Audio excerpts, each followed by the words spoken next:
welcome. You're watching 6 Stories at 6 with me, Gesu Bharadwaj. Like always, we bring you the 6 biggest stories of the day. Starting with the Judge Cash scandal, in which the Allahabad High Court Bar Association, along with 14 others High Court Bar Association from across the country, are set to reach Delhi to speak to the government.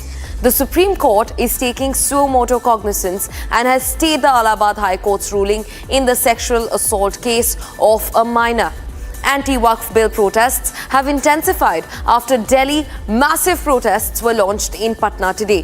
The AIADMK and the BJP might be eyeing a possible patch-up, and a meeting has hinted to that conclusion. Self-styled Punjab pastor Bajinder Singh has been booked by the Punjab police in an assault case. Meanwhile, Malayalam superstar Mohanlal's Usha Puja in Sabramala Temple has sparked controversy. Let's dive into the stories that we're tracking today at 6 Stories at 6. Ladies and gentlemen, it was on the 14th of March that a fire which broke out in a storeroom attached to Judge's house on 14th night was reported at 11:30 p.m. by his assistant. Allegedly, 15 crore of cash was found. Hear that again. 15 crore cash was allegedly found at a sitting High Court judge's residence. A week down the line, no one knows what gave him that money. In fact, what was it used for, and who are the major players in India's biggest judicial scandal?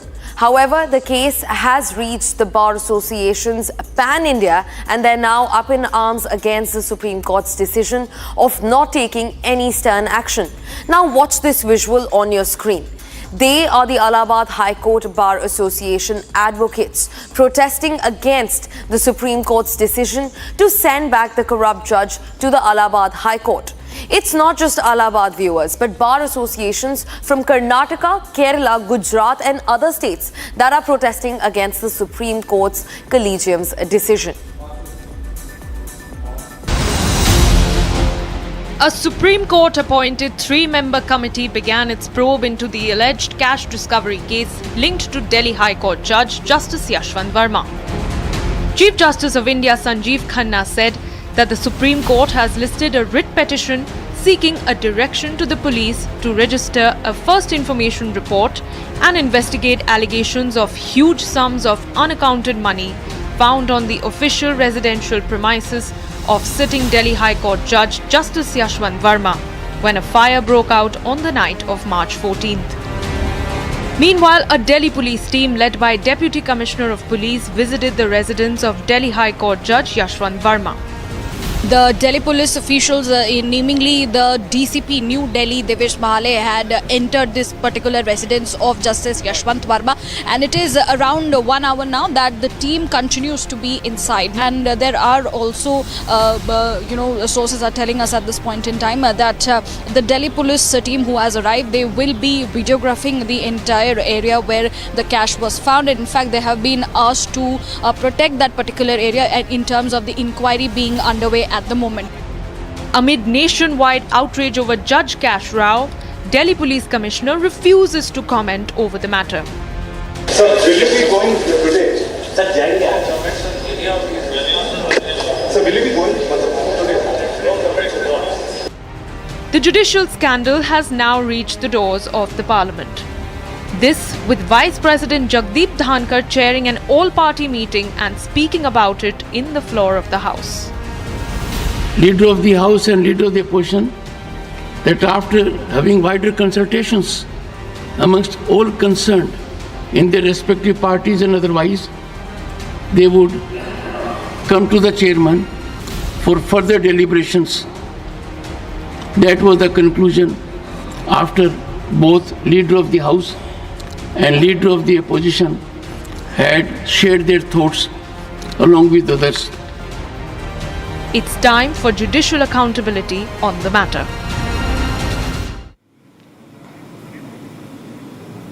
To talk to us on this, we're being joined by S.S. Narula, who is the president of the Punjab and Haryana High Court Bar Association. Mr. Narula, thanks so much for speaking to Republic. My first question to you is, I want to understand what is going to unfold in the crucial meeting that is to take place tomorrow. they are basically all the judges who've been appointed as the in-house committee by the Supreme Court. They would be taking a stock of the situation. That's why forensic evidence is being collected. That's why the police is there. And once they have decided what is the truth, that they will forward to the Chief Justice of India, who would then take action accordingly. Probably they would write to the President of India, who would then mark an inquiry under the Judges Inquiry Act, and they can go in for impeachment. But yes, as I have been always saying, that everybody in the country, all citizens, must be given a fair chance to defend himself. So let's see what Justice Yashwant says about the money which is found from his house.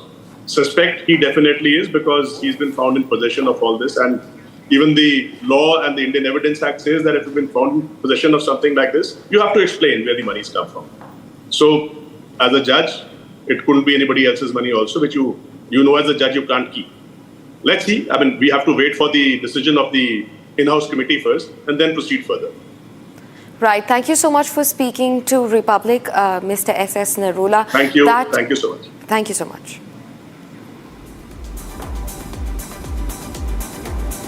Underlining a total lack of sensitivity, the Supreme Court today paused the Allahabad High Court ruling in a child abuse case, which the judge had observed that the grabbing of breasts and pulling the string off pants do not amount to a rape attempt. The bench of Justice Gavai and Justice Augustine Masih said it was pained to see some observations in the verdict and sought replies from the centre and the Uttar Pradesh governments on the matter.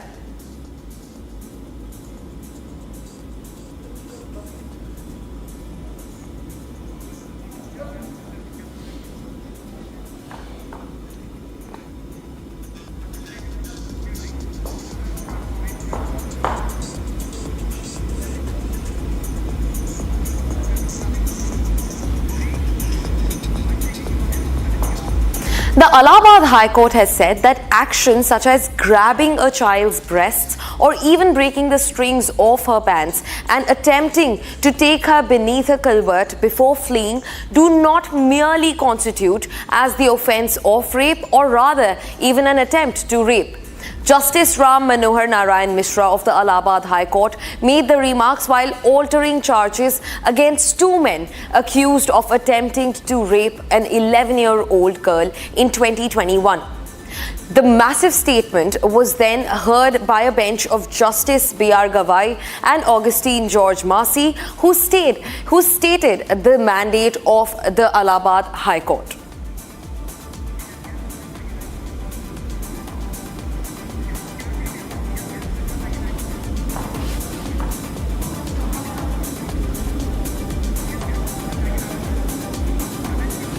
Also being joined by Rachna Tyagi, who is the counsel of the minor girl's mother. Rachna Tyagi, thank you so much for speaking to Republic. Your first reaction, especially on the fact that this case reached the Supreme Court earlier as well, where they dusted their hands off of the case and said that it's entirely the decision of the Allahabad High Court. And now all of a sudden, the Supreme Court has stepped in and paused the mandate that was given by the Allahabad High Court, calling it insensitive. Isn't it a bit too late?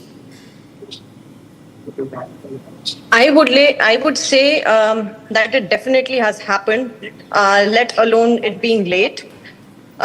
In this case, SLP was filed by Just Rights for Children Alliance, and that SLP was also heard today by the Honorable Supreme Court, along with the fact that the Supreme Court had taken a suo motu cognizance of this case.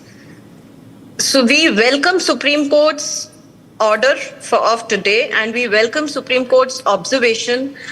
The Supreme Court definitely observed that it was very insensitive of the Allahabad High Court to pass such an order whereby the charges on attempt to rape were whittled down and they were toned down to only section 910 of POCSO, which is only sexual assault on the minor victim. Right. In fact, Rachna, I also want to understand, since you are the counsel of the mother of the victim, how is the family looking to fare the case ahead first, and do the allegations of attempt to rape remain intact in the case second? The family is extremely happy with today's stay of the Allahabad High Court's judgment. I salute mother of the victim who stood by her all throughout and who actually supported us while we challenged the Allahabad High Court's judgment by way of the SLP. The family has gone through a lot. In the past 3.5 years, even the FIR has not been registered. So much so that the incident first took place in November of 2021. That is when the family, the mother first approached the police station to register an FIR. You know, we need to understand the pursuit of justice for any victim of crime begins with registration of FIR. And today, for the very first time, the family saw a beam of light of justice in the Supreme Court's stay that was granted today. The family had to take loans from the villagers in order to pursue the case down there at trial court and also at high court. So they have been struggling a lot and they really deserved the stay that they got today. Right, Rachna, thanks very much for speaking to Republic, and we hope that your case gets a push in the right direction. Viewers, shifting focus, All India Muslim Personal Law Board has announced a nationwide protest against the proposed Waqf Amendment Bill following the protests in the national capital on the 17th of March. The AIMPLB has launched massive protests in Bihar's capital of Patna today. A sea of supporters of the Anti-Waqf Amendment Bill narrative took to the streets of the state's capital. In fact, former Bihar Chief Minister and RJD leader Lalu Prasad Yadav, along with RJD's Tejasvi Yadav, joined the protests against the Waqf Amendment Bill in Patna today.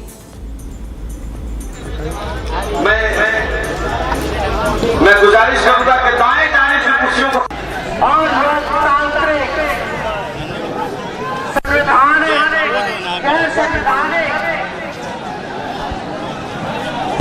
जो bill लाया गया है मैं आप reporting कर रहे हैं तो आप ये बताएंगे हु व्हाट व्हेन और हाउ, राइट? तो आप मुझे बताइए कि आपके पॉइंट ऑफ व्यू से इसमें अच्छा क्या है? मैं क्यों बताऊंगा, आप बताइए। अरे मेरे आप लोग आए हैं प्रदर्शन करने यहाँ पे, वक्फ अमेंडमेंट बिल में कौन कौन से कंटेंशियस इश्यूज हैं लिख करके जगदम्बिका पाल जी को दे दिया गया है। Every one of them is contentious. Every one of them is contentious. We don't want it. We are requesting government to reject it. Waqf bill हर एक उसकी जो दफ़ा है वो गलत है, वो ख़राब है। इसको लिख करके दिया जा चुका है और हम हुकूमत से गुजारिश करते हैं कि वो इस बिल को वापस ले ले। मुझे दर्शकों के सहूलियत के लिए, बहुत सारे दर्शक जो हैं नहीं जानते हैं, अनभिज्ञ हैं, तो मैं दर्शकों के सहूलियत के लिए मैं आपसे बोलना चाहता हूं कि कुछ ऐसे इश्यूज आप बता दें। पहली बात ये कि स्टेक होल्डर इंगेजमेंट नहीं है। जब ये बिल बना तो किसी मुस्लिम जमात से बात नहीं की गई। बिल ये कहता है कि ये वक्फ बोर्ड को एम्पावर करने आया है। हम लोगों ने 44 अमेंडमेंट्स को पढ़ा है और हर एक को इवैल्यूएट किया है कि वो इससे एम्पावर हो रहा है वक्फ बोर्ड या नहीं। किसी एक आर्टिकल से भी वक्फ बोर्ड एम्पावर नहीं हो रहा है। बिल ये कहता है कि ये बिल जो लाया जा रहा है इससे एफिशिएंसी बढ़ेगी। हम लोगों ने 44 दफ़ात पढ़ी हैं, उससे किसी एक में भी एफिशिएंसी नहीं बढ़ रही है। ये बिल ये कहता है कि एफिशिएंट बनाएगा। हम लोगों ने 44 दफ़ात पढ़ी हैं और एक को भी एफिशिएंट नहीं पाया है। और ये मैं नहीं कह रहा हूँ, ये सुप्रीम कोर्ट के लॉयर्स कह रहे हैं। Former Tamil Nadu Chief Minister and AIADMK General Secretary Edappadi K. Palaniswamy met with Home Minister and BJP leader Amit Shah at his New Delhi residence, sparking the potential revival of ties between the two parties ahead of the 2026 Tamil Nadu elections. The two leaders discussed a plethora of issues related to Tamil Nadu, including the ongoing Enforcement Directorate probe into an alleged scam involving the Tamil Nadu State Marketing Corporation. Palaniswamy also said that he had urged Shah for a detailed inquiry into the TASMAC case. Also being joined by Saleem Dharanidharan, who is the spokesperson from DMK, to get us more details into the matter. Thank you so much for speaking to Republic. My first question to you is, ahead of the 2026 elections for Tamil Nadu, this alliance formation, which looks like it's on the cards, do you think that that in any manner threatens your vote bank in the state? Absolutely not. I see people in Tamil Nadu are voting for DMK because of the performance that we have given. For example, we won the 2019 elections, then the 2021 assembly elections, and the 2022 municipal elections, hands down, and then 2024 parliament election, and in between the number of other by-elections, which clearly implies that the people of Tamil Nadu, the first time ever happened in 30 years that the incumbent party has won two parliamentary elections in a row, in a sense, complete sweep. We lost.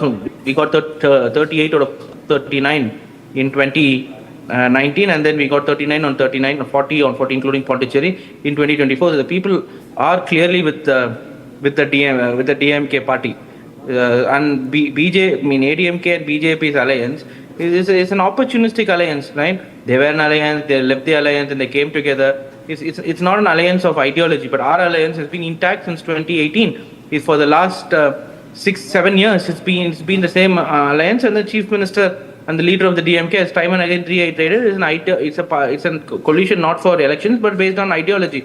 But there, the ADMK's alliance with BJP and vice versa is a clear opportunistic alliance to see if they can win elections. In fact, they were together. In fact, even during the time in which they were not together, I'm talking about ADMK and BJP not together, they were actually indirectly together, by which they wanted to see in 2024 election by contesting separate what happens.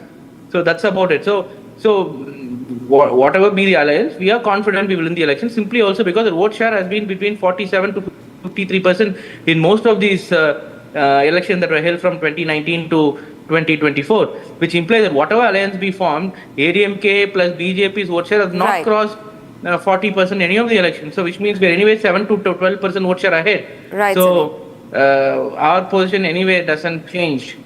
Right, Salim. Thanks very much for speaking to Republic and bringing those insights. Viewers, the news for the alliance has not been made official. However, if that happens, it's waiting to see what happens before the Tamil Nadu elections in 2026. Now, shifting focus to Punjab, the controversial self-styled pastor Bajinder Singh continues to make news.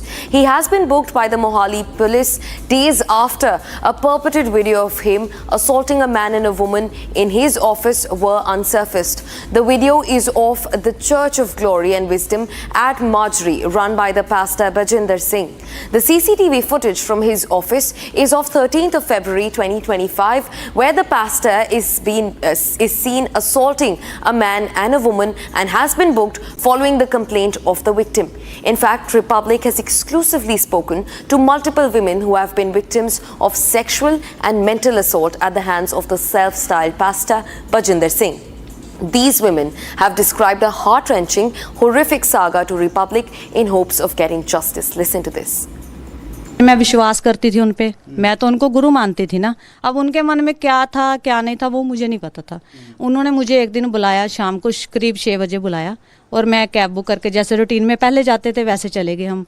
उसके बाद क्या हुआ, मैंने वहाँ जाके routine की तरह चाय पी, और उसके बाद मुझे कुछ नहीं पता, उसने मेरे साथ गलत किया और मुझे इस चीज़ का बिल्कुल भी मतलब कि था नहीं, और मैं बेहोश थी।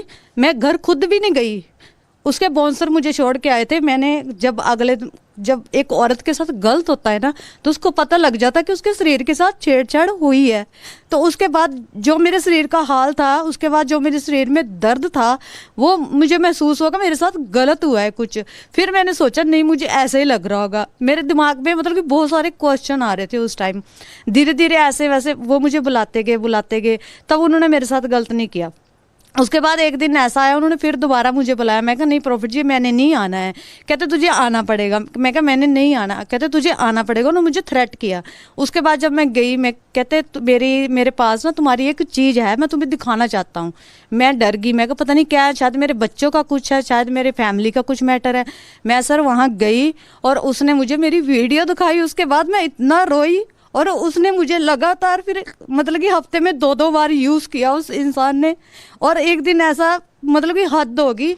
वो अम्बाला रोड पे मुझे ले गए अपनी गाड़ी में, 92 नंबर गाड़ी थी फोर्ड की, अम्बाला रोड पे ले गए और वहाँ जाके उन्होंने मुझे इतना कुट्टा कि तू हमारे कहने पे क्यों नहीं आती है। सर मैं तंग आ चुकी थी उसके अत्याचार से, बहुत ज़्यादा तंग आ चुकी थी।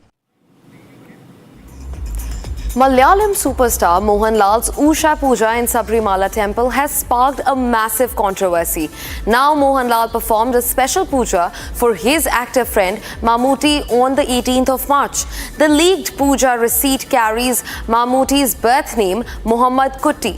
This led to some people raising questions that whether it was appropriate to offer prayers at a Hindu temple for Mammootty considering his Islamic faith. A section of Muslims also asked if the puja was done with Mammootty's knowledge, as it is against Islamic beliefs. Addressing the controversy, Mohanlal said that Mammootty is like his brother and there is nothing wrong in praying for him. Mohanlal said Mammootty was going through a minor health issue and there is nothing to worry about. A controversy has erupted after superstar Mohanlal offered prayers at Sabrimala for Malayalam star Mammootty earlier this month. Critics pointed out that Mammootty is a Muslim and he must apologize if the puja was done at his instance. Clarifying his stand, Mohanlal has said that prayers are personal and the puja was held after reports emerged that the actor was unwell. Mohanlal, who has been promoting his upcoming movie L2 Empuran, had gone to Sabrimala to offer prayers on the 18th of March. According to reports, during the Usha Puja, he had given a note to the priest that mentioned Mammootty's birth name, Muhammad Kutti, and his birth star, Vishakham. A receipt issued by the Devaswam office mentioning the above went viral, with a section of users hailing it as an instance of communal harmony. Questioning the basis of controversy, Mohanlal says that Mammootty is like his brother and that there is nothing wrong in praying for him.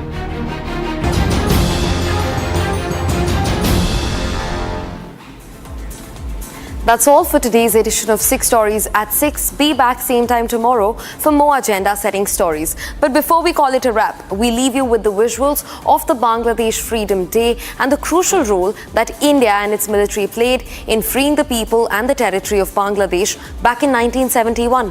When Dhaka burned at the hands of the Pakistani forces, India stepped in to stand the mast of justice and human rights higher than ever. Over 90,000 Pakistani soldiers surrendered before the Indian forces, marking the largest ever surrender of militaries in history. One of the most targeted operations in the history of India took place under Indira Gandhi's governance and Field Marshal Sam Manekshaw's military leadership. Tonight, we remember thousands of Indian bravehearts who laid down their lives, making this freedom possible for Bangladesh. Take a look.